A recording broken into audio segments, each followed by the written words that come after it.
Blood splashed across the dirt, hot and bright in the dying light. The air stank of cordite and burnt soil.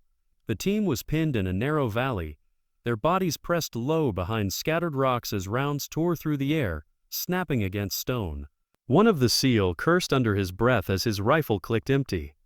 Another lay still, his chest barely rising. It was supposed to have been a simple recon, in and out before nightfall. Instead, it had become an ambush, a death trap in the fading sun.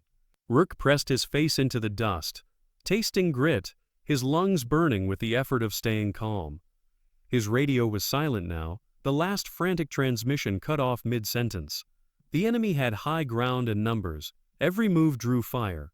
They were out of options, out of time, and almost out of ammunition. He looked at the faces of the men around him, pale, streaked with sweat, dirt ground into their skin. These were not just soldiers. They were brothers, bound by blood and oath, the kind of bond no civilian could understand. He had trained with them, bled with them, carried their packs and their secrets. To watch them die here, forgotten in this wasteland, was a cruelty he could not accept. A crack split the air, but not from the enemy. This shot was different, deliberate, clean. From somewhere high on the ridge came a second report, then a third. One of the attackers dropped where he stood, his rifle slipping from his hands. The team froze for a split second, trying to understand what they were hearing. And then it continued. Each shot was a note in a terrible, perfect rhythm. The valley began to shift.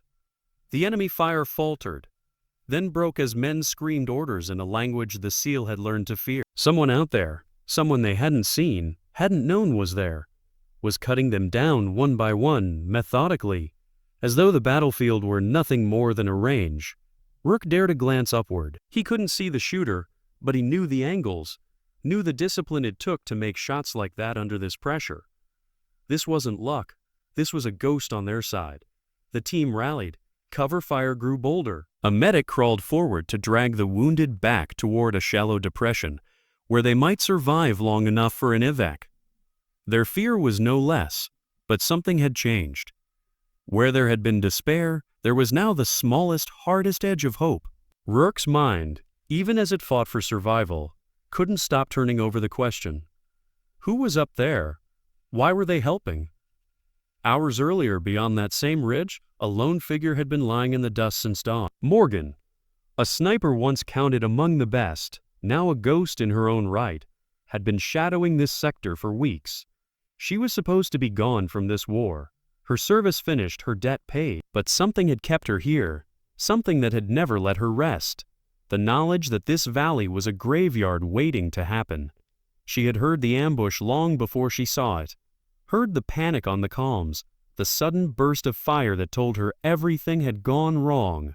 By the time she settled the butt of her rifle into her shoulder, she had already accepted what she must do. She took the first shot without hesitation. The man fell, and Morgan breathed once, slow and steady, before taking the next. Years of training had taught her to vanish into the landscape, to become part of the wind, and tonight she was death itself, silent and unerring. Below, the SEAL pushed forward, cautious but no longer broken. They moved under the rhythm of Morgan's rifle. Each shot a shield they could not see but trusted completely. The enemy, confused and suddenly afraid, began to pull back. By nightfall, the valley was theirs again. When it was finally quiet, Rourke stood, his legs trembling. The ground was littered with brass and blood. He turned toward the ridge. The moon was rising now, silver on the rocks, but the shooter was still unseen. Then, just for a moment, a shape broke against the sky. A lone woman silhouetted, rifle slung across her back, her stance calm, unshaken. Rourke didn't speak. He simply raised a hand, palm open, a gesture of thanks sent into the darkness.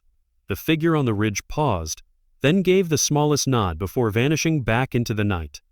The evac bird came hours later, its blades whipping the dust into the sky. The team climbed aboard, carrying their wounded, leaving their dead with marked stones so they would not be forgotten. None of them spoke until they were clear of the valley. Back at base, when command asked how they had survived, Rourke answered only with quiet certainty. Someone was watching. Someone made sure we came home. He didn't tell them about the silhouette on the ridge, didn't tell them about the impossible calm that had steadied them all. Some things were not for reports or briefings. Some things were meant to be carried in silence as a reminder.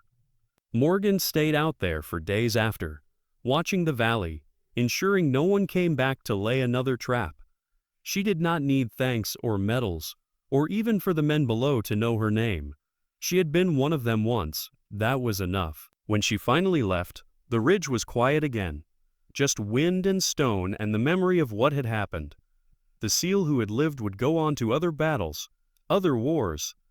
But none of them would forget the night death itself seemed to rise from the ridge and fight for them. Respect, Rook thought later, is not always loud. Sometimes it is a single woman with a rifle, staying behind so others can walk out alive. If you're hearing this story now, carry it with you. Honor the ones who stayed when leaving would have been easier. Tell us where you're watching from, and share this story with someone who believes in silent heroes. Because somewhere, even now, there is someone on a ridge, waiting, watching, ready to keep the rest of us alive.